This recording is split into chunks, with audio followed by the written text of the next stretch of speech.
Thank you. So we're going to transition to the student speakers.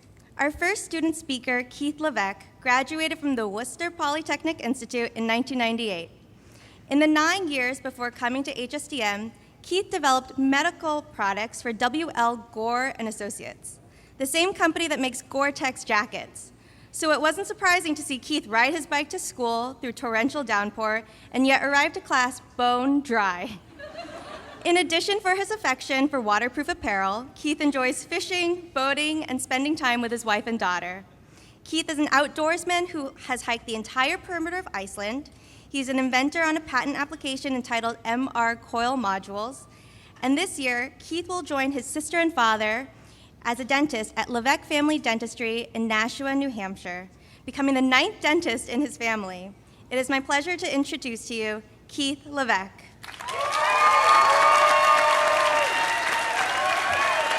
Thank you, Sarah.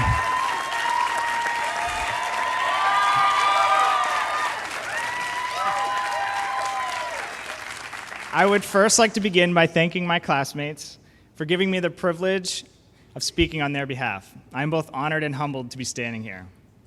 It goes without saying that we wouldn't be celebrating today without the unwavering support of our families. Every day for the last 4 years, while we were studying, taking exams, and treating patients, you, our families, played the role of cheering squad, listener, advisor, co-signer, and most importantly, a reminder of why we started this in the first place. I can't adequately express the magnitude of our appreciation, but know that you are the heroes of today, and this ceremony is as much a celebration of you as it is of us.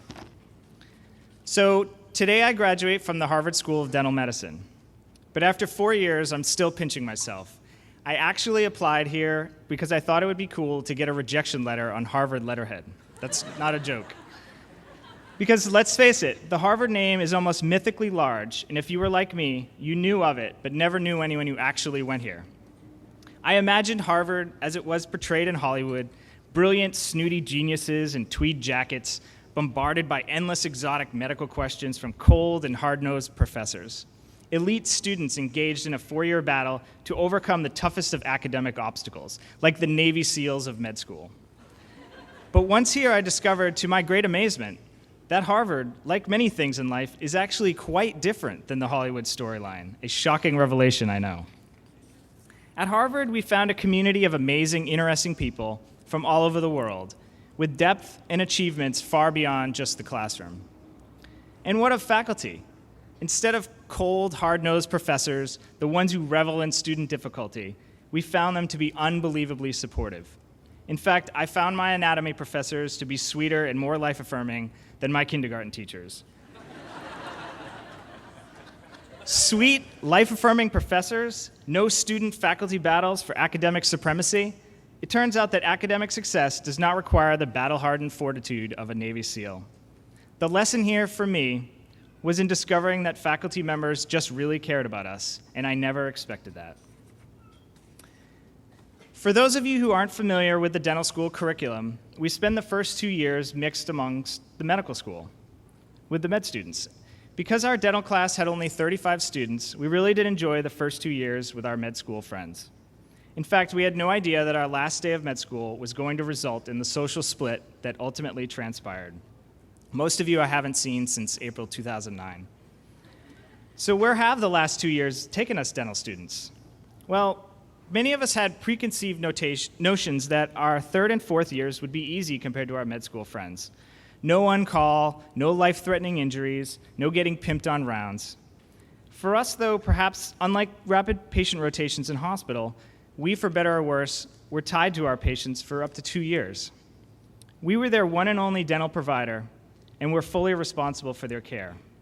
We set appointments, organized insurance and payments, and sometimes, when the planets aligned and a clinic chair miraculously became available, we actually treated patients. I won't lie to you. There are a few patients I couldn't wait to transfer onto the class of 2013, but most were wonderful people that I became attached to and who are not here to have the closure of a graduation ceremony. So I wanted to take us back to the week before our first day of class in the fall of 2007. Some of us participated in a 5-day hike in the White Mountains of New Hampshire. Our trail led up to the peak of Mount Washington. As we scaled the mountain, the thick canopy of trees above us began to gradually disperse. When we finally emerged above the tree line, we looked up at this ominous 2,000-foot pile of rocks looming above us, a seemingly insurmountable barrier that looks more like the surface of the moon than a mountain in New Hampshire. As we each processed the degree of effort that would be required to reach the peak, one classmate commented, "It looks like medical school." The comment threw us back to the reality of our academic undertaking. We were just at the beginning.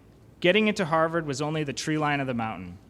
Fortunately, we still had a week before class started, and at the moment, we were climbing a real mountain, not a metaphoric one.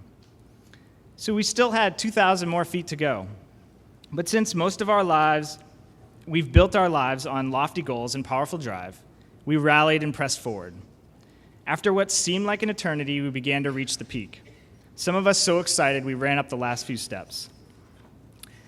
As we crested this peak, all prepared to congratulate ourselves on our achievement, our excitement dissolved into disappointment as an unsettling realization set in. What we had just climbed was only the false summit. The true summit was a mile away and another 1,000 feet above us. Instead of celebrating the 2,000 feet we had just scaled, we simply pushed on to the real summit without missing a step. We are obviously extremely driven people, and sometimes that drive keeps us from enjoying any accomplishment along the way. Many of us put our lives on hold to go to medical and dental school, and many of you will continue to do so for your residencies, then that fellowship you want, then chief of this or that, and so on and so on. We shouldn't want medical school to be the false summit, constantly seeking the next thing. Let's not keep waiting for our lives to begin once we reach some far-off goal. Now is our chance to do those things we want to do along the way. Our dental class is a great example of people who are living their lives now. Over the last 4 years, our class of 39 people had 3 weddings, 2 engagements, and 8 babies. 2 from women in our class who managed to keep up with all of their requirements and are graduating today.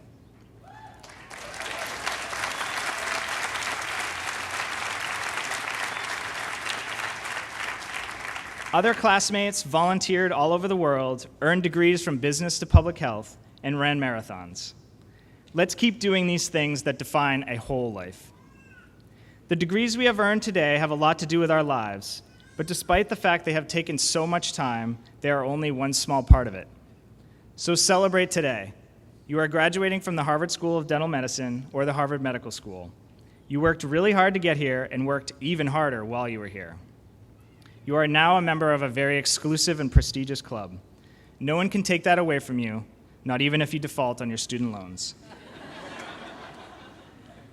Just remember that when you can't work the photocopier at the office, or you find yourself straining with all your might to push open a door that's clearly marked pull, be sure to have a scripted response handy for the inevitable, "What? They didn't teach you that at Harvard?" that will soon follow.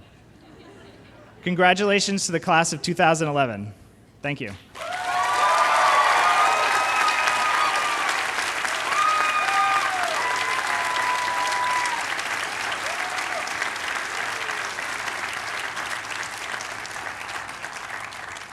Thank you, Keith, for your thoughtful remarks.